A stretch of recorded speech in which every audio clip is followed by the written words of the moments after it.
which it is. And for them, that's an agreement that they have with each other that none of that happens when they're exploring other people. So I personally, I love kissing. It's something I quite enjoy. And I think it does lead to more intimacy. And to me, that's the whole point of being together, is to deepen intimacy. And so for me, I would just kindly decline and say, well, this doesn't work for me. And I want to respect you and your agreements with your husband. However, for me, this is something that I need in order.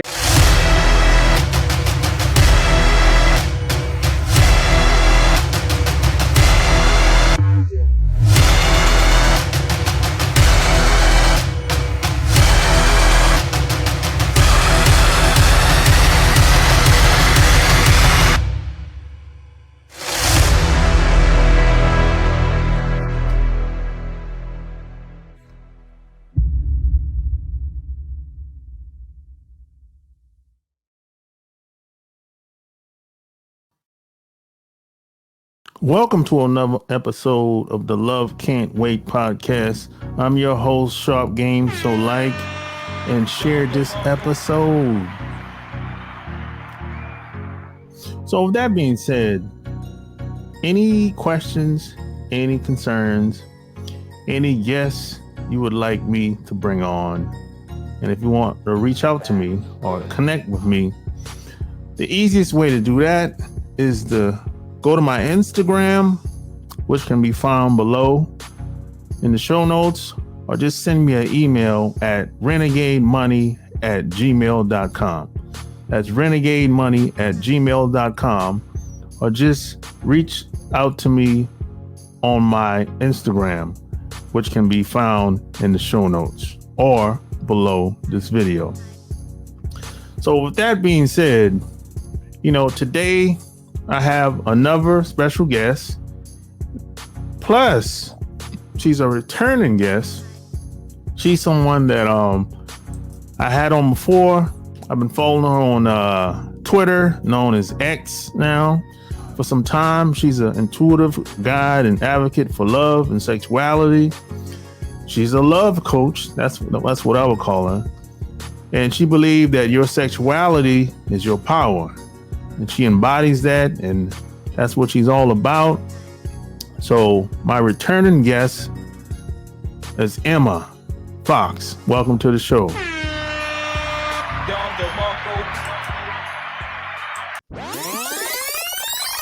Yeah. So thanks for coming on again.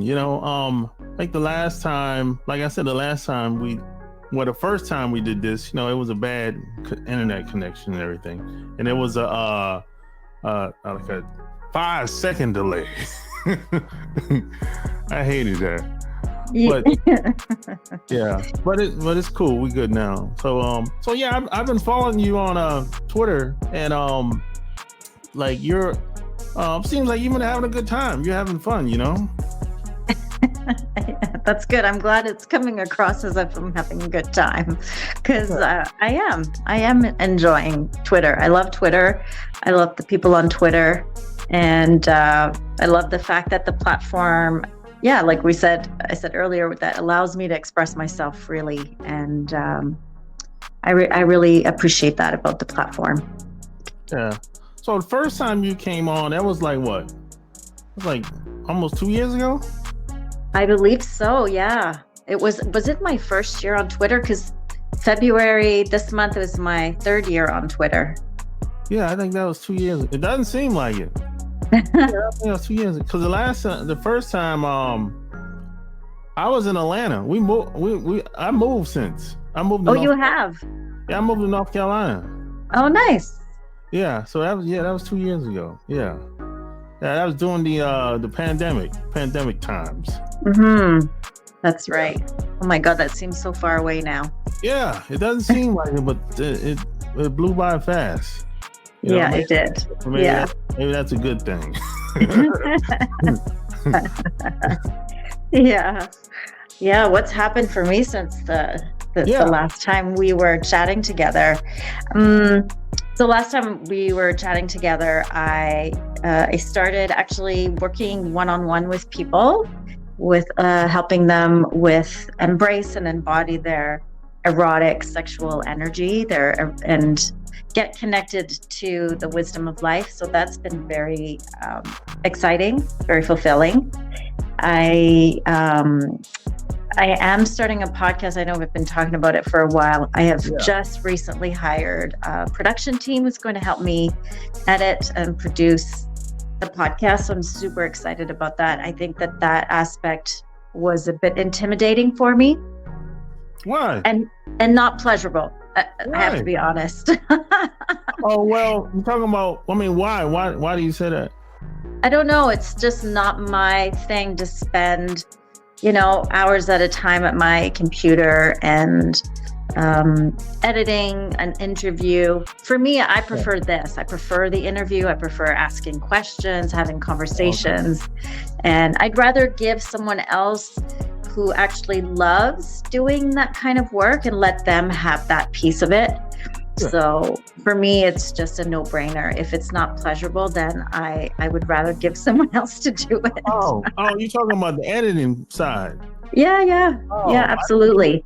I thought you were talking about just the recording side, just talking. No, that I'm doing on my own for sure. But then it's just putting it together, adding the intro, the outro music, all of that for me is not fun. Yeah, I mean, that's the challenge for most people. I started off like having somebody else do that stuff. But over time, the person that I had, they fell off. I don't know, for whatever reason, I don't know. So I learned how to do it, but I don't always do it all the time. Sometimes I'll have somebody else do it. Sometimes I just don't feel like it. Right. So I'll have somebody else do it. But if need be, I can do it. Yeah. So what is it? I'll ask you something. What is it that brings you pleasure running or doing this podcast that you're hosting? I think I like having the opportunity to meet people that, maybe, sometimes we could be friends or who knows, I think it's just the opportunity or the chance of something coming out of the conversation that we have. That's what I think I like more than anything. Of course, you don't, some people I don't hit it off with. That's just how it is, Right. Yeah, absolutely. Yeah, I think that's what it is for me. It might be the same for you too. Yeah, for sure. I really enjoy connecting with people, but especially people I'm curious about, I'm curious about what they're doing, how they got to where they are in their life. Again, what fuels them, what gives them pleasure, what really gives them that spark, to be and do the things that they're doing in their life. And that's my favorite part. Yeah. The funny thing is, a lot of people reach out to me today, but in the beginning, I was, I tried reaching out to some people and I got no response. You what? But there's different levels. Some people are much established than others. So I think I'm at a point where I want those people that's at the top, that's well established. But those people are very difficult to get some of those people to come on. Now I have gotten some, but I just think having the opportunity to meet some of these people, and no doesn't mean no forever. That's another thing I learned. Yeah. Yeah. It's like sometimes you have to just maybe if you contact someone at the right time, it might be just a good time for them, Yeah, for sure. And the connection piece too, it's a little different when we're doing it online as well than in person, right? It's two very different feelings. You know, it's always nice in person because you get to feel someone's energy and, you know, you can see their body language, that sort of thing. Whereas online proves to be a little bit more difficult. And it's interesting because it seems to me that more and more people, that's what they do. They're searching for connection online, which is fascinating to me. It's not necessarily my favorite, though. I do enjoy, you know, connecting with people on Twitter, that sort of thing, but more at a just hello, you know, on the timeline, that sort of thing. But when it comes down to chatting, I just don't have the energy for that. It's a lot of output of energy for me. Whereas in person, it's a little bit different. You have more space for that one-on-one than multiple conversations happening in your DMs, you know? Yeah. I mean, especially you being a woman, you get way more emails than me. Yeah. I can only imagine, you know? But for sure. I mean, sometimes I think like before, I'm gonna say 5 years ago, you know, because I've been online for like 15 years now. But before 5 years ago, I wouldn't have never done this. I would have never done interviews or collab with anybody. No, because at the time I had like 7, 8, 9 websites. And I would just focus on promoting my website, and no one knew how I looked. I didn't have any pictures. I had a Facebook account, but the only reason I had that is just to keep in contact with my people I went to school with. Mm-hmm. But so I never I never went to events or any of that stuff. It was just I just went to work. I just kept promoting my websites. I wasn't on Twitter. I wasn't on YouTube. I had a YouTube account, but it was more of like I never showed my face. It was like I just used a picture, and I just uploaded the audio into the software, and I just talk. You know, that's it. But no one knew how I looked. I mean, they didn't know. I could have been, you know, they didn't know who I was. They just heard my voice, and they might have heard that I had a website or two, but I didn't contact or reach out to anybody up until 5 years ago. You know, so and the reason why the reason why I started reaching out to people and started collaborating with people, because I felt like I was kind of secluded, kind of I didn't want to be anti-social. I didn't want to be one of those people where, because I know people that, you know, they don't talk to anybody. They kind of, you know, kinda in their own little world, and I didn't want to be like that. Yeah, it's like I know people that make tons of money. They can go anywhere they want, anytime they want, but it's just them.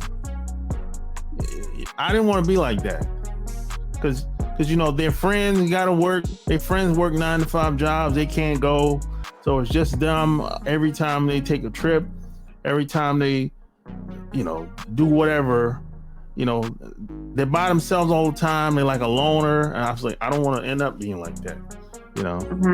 Yeah. And do you find that, so I'm always curious about this, because I do get a lot of men reaching out to me to connect, and I'm, you know, the thing is that I'm living life outside of the online platform. And, I have my 2 kids, I have a job, I have my friends, I have activities that I love doing. And yet I'm always questioning, like, why are you reaching out to me? I'm nowhere near you. I don't live anywhere near you. And why aren't you going out and connecting with real people? Not that I'm not real, but you know what I mean? People in person.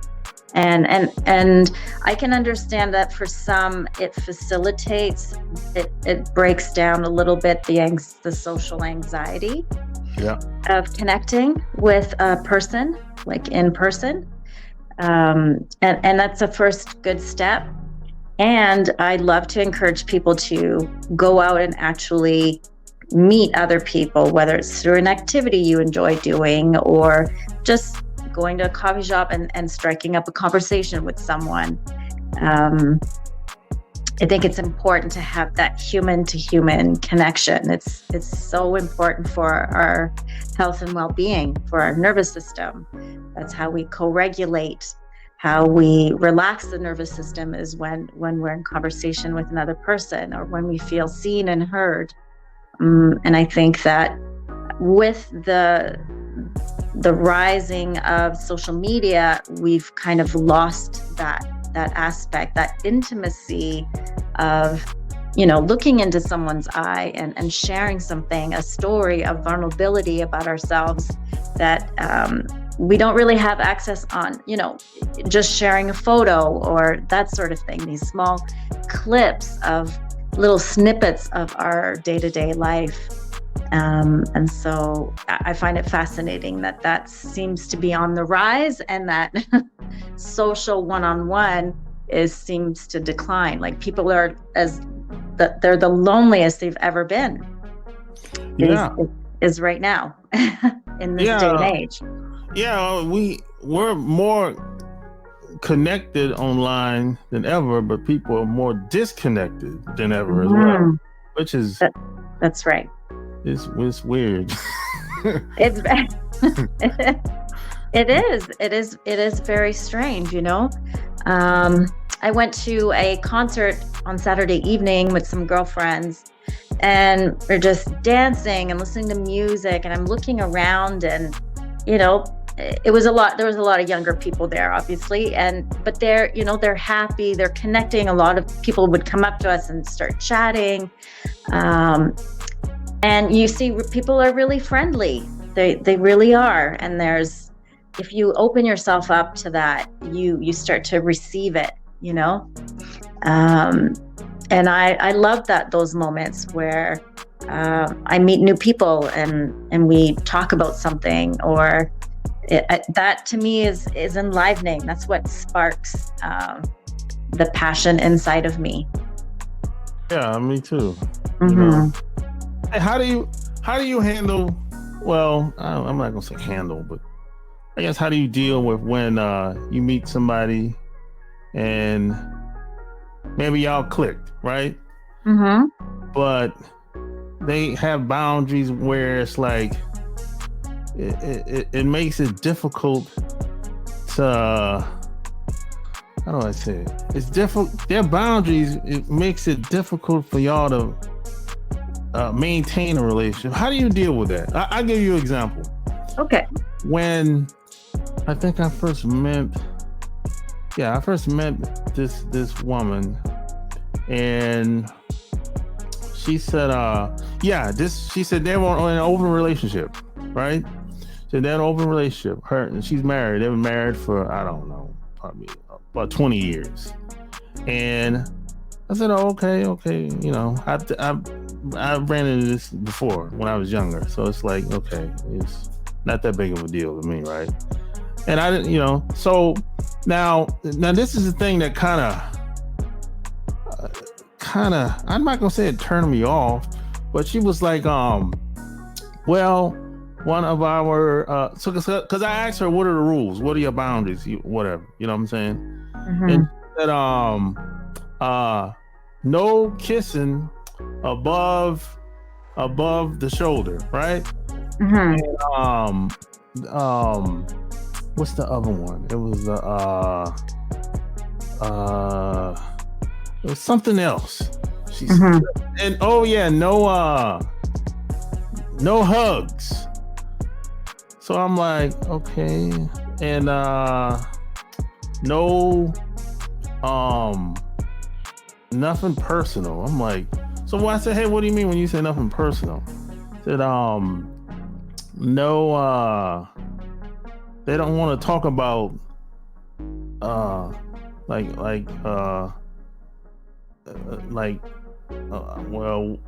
what, anything like what your hobbies or Right. So she really wanted to keep it at a very surface level. yeah. Mm-hmm. But besides that, we got along.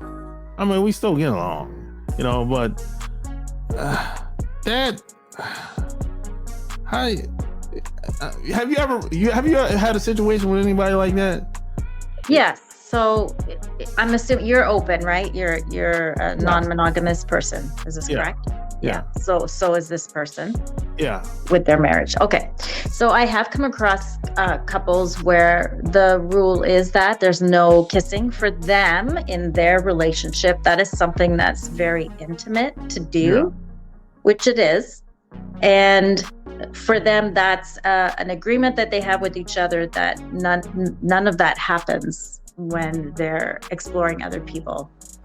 So I personally, I love kissing. You what? It's something I quite enjoy. And I think it does lead to more intimacy. And to me, that's the whole point of being together, is to deepen intimacy. And so for me, I would just kindly decline and say, well, this doesn't work for me. And I want to respect you and your agreements with your husband. However, for me, this is something that I need in order to connect. And so I would just walk away, and that's okay. It's not, as long as you know what your values are, what your boundaries are, what you're comfortable with, what you're not comfortable with, then based on that information, then you can decide whether or not you want to engage with another person in that way, right? Yeah. And it's that simple, really. It's not that complicated. So I have a hard time being with a person who says that no kissing is allowed. Yeah. I just can't do it, because that's the very first thing I want to do with someone. No hugs. And then next thing you know, I'm like, I get uncomfortable. I can't be myself. And so it doesn't work for me. And that's okay. And it's perfectly okay. And there are people who want that, who are okay with not kissing. There are people who don't enjoy it, or, it's not their thing, whatever. They can find someone like that who is parallel to what they're looking for, right? And so for you, if you're looking for something more intimate, more friendly, more connected in that way, then maybe that person can just become a friend then, or maybe you just don't see them anymore, or that's your decision to make. Yeah, we're just friends. That's yeah. And plus, I'm a hugger. Yeah, hugging is great. I hug my friends. I hug my kids. I hug strangers sometimes when with consent, of course. I'll ask them, hey, can I give you a hug? And they say yes or no. And that's, hugging is great. It feels good. Yeah, even in my family, my whole family, we hug everybody. Everybody's hugging during the holidays. Mm-hmm. And I had I think I had I met somebody. She said her family's the opposite of mine. Mm-hmm. They don't really hug at all. Yeah. Because I think I remember. I think I went home for just overnight, and I had some friends of mine with me, and they saw how my family were hugging everybody, and it was like, oh man, they like to hug all the time. Yeah, basically, Then she said, oh, our family's the opposite. It's like It's not a lot of touchy feely at all, you know. Yeah. I grew up that way too. Very much so. I grew up that way where there was no mention of I love you or no hugging, that kind of thing.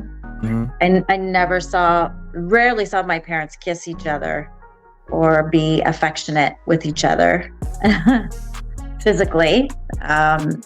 So yeah, it's different. Everyone has different experiences, and that helps to kind of shape them as they become adults, right? And then some people will have, built walls up so that they don't connect with other people, and that's unfortunate. And I think when I was younger, probably like 18, 19, 20, when I left home, I started meeting a lot of different people, and I realized, you're a little different. And then but that bothered me a lot. Because I'm like, how the hell am I supposed to connect with somebody like her if she's standoffish,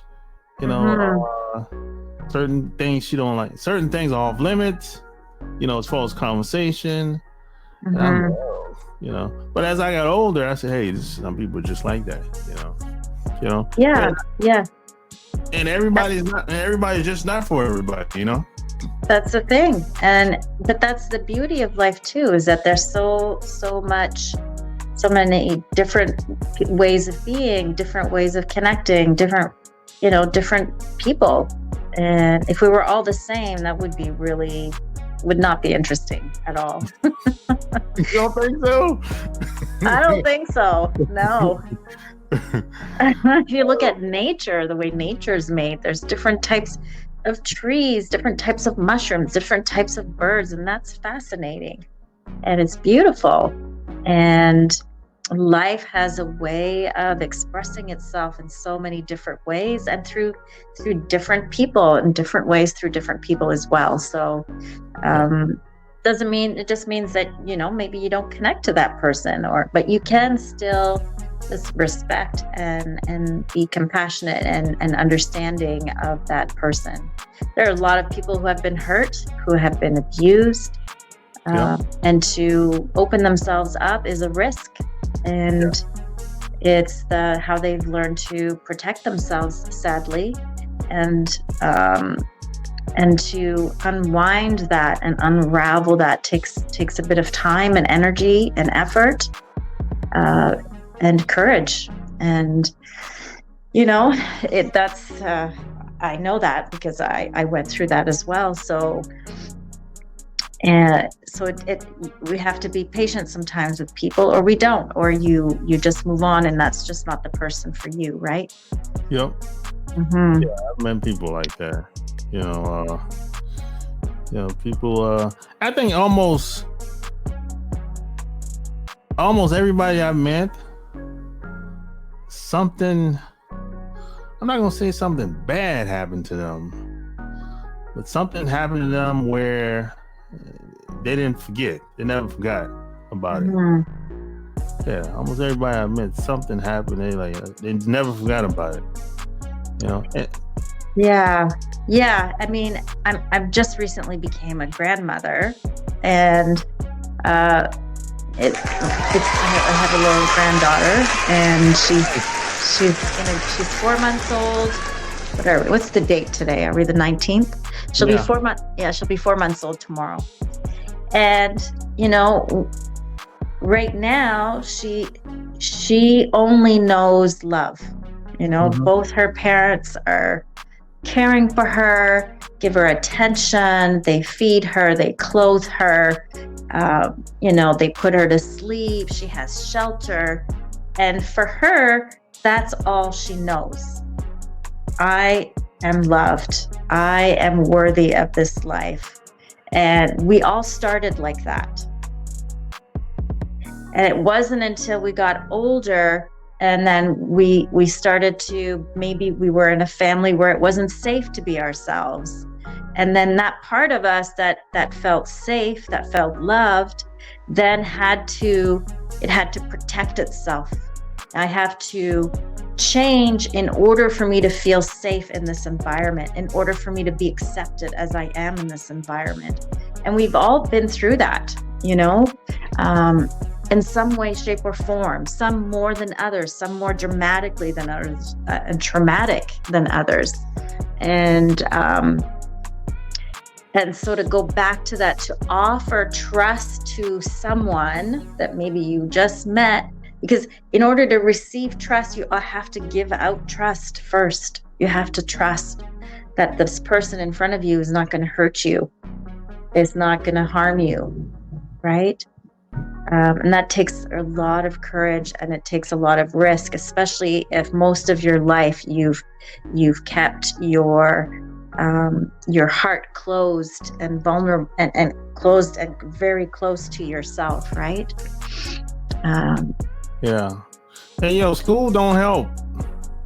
School doesn't help. No. That's a whole other podcast. That's a whole other. Yeah. Let's take that for another day. Yeah, that's another aspect too, right? Is our society, there is a collective trauma as human beings that we've been reliving over and over again. This idea that, you know, it goes back to our sexuality and how we love one another, you know. All of that is very much still a big part of human life right now, the way we're living, and the container of that, the way our governments operate, the way our schools operate, the way our medical system operates. And we've disconnected from the wisdom of life. We've disconnected from nature, from the abundance of that, from the love of that. Love is actually very abundant. It's endless, right? Love is you and me and my granddaughter who is part of this life. That love that I had for my son has created this beautiful human being, and the love for his wife created this beautiful human being, and the love of her family created her and this beautiful little baby that's part of so love continues on. It continues on. So our job is to go to those places where we've shut off love from love, where we've closed our heart up, and to have the courage to open up again. And it takes a lot of trust, and it takes spaces of trust where we can be together in a way that feels safe, that says, I accept you as you are, and it's okay, right? I think sometimes it takes faith too, a lot of faith. A lot of which? Faith. Faith, faith, and also patience. Patience, yeah. And kindness, and you know.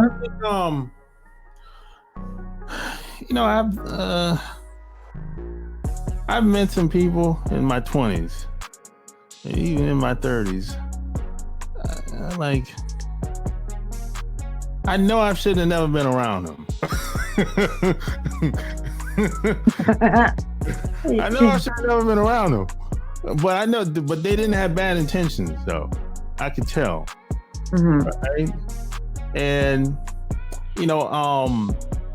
at one point I was traveling a lot, like driving for cross country, Florida, West, and I was by myself.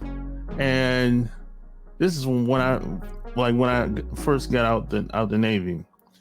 Now I'm everywhere in these small towns, hardly ever in any big city, but mostly small towns where nobody knows me. I don't know anybody out there. And the only person that I've met from these places were the people that's there.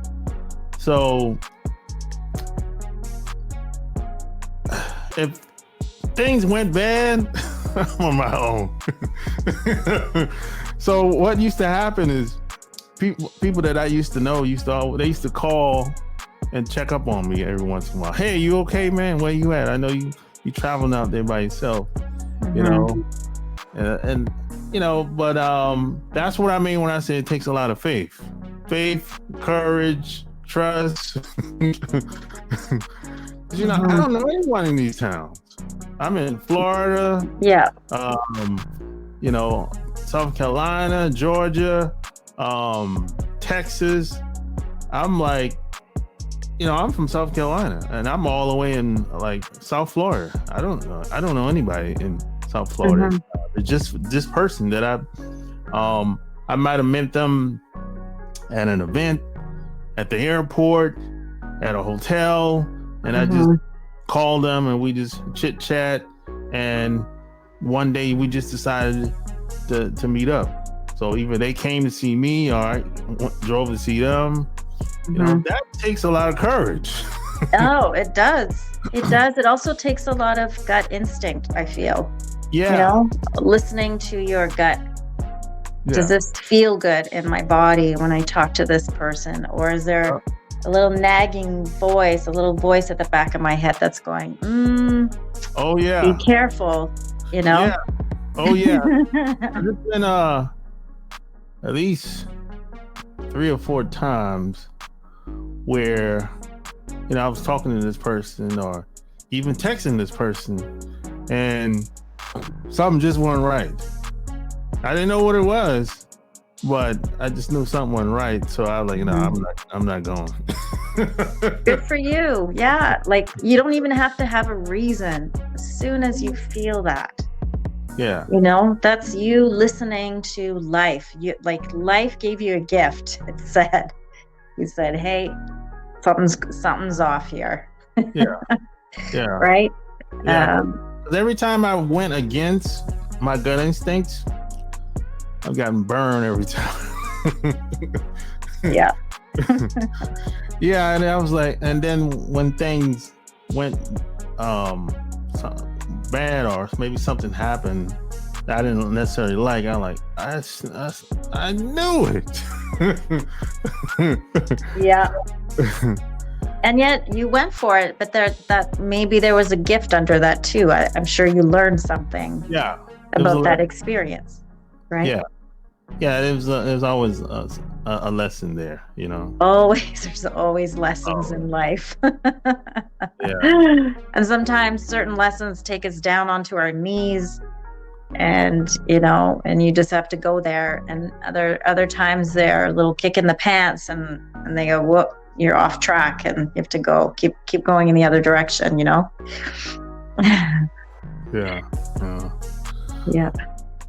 But if you like this video, share this video. And if you want to support my channel, click the thanks tab and leave me a donation. $2, $5, $10,